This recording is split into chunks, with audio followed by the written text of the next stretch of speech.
how to change music length on Instagram story. Now let's say you want to add music to your Instagram story, however you feel like it's not that long of a music to your Instagram story. Now in order for you to adjust the music length or the duration of the music, all you have to do is to tap on this plus button right here and go to camera. Now let's say you capture a photo right now.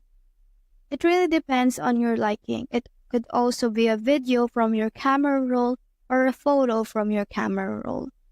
Now all you have to do is to tap on your music icon right here and add a music. Let's say this one.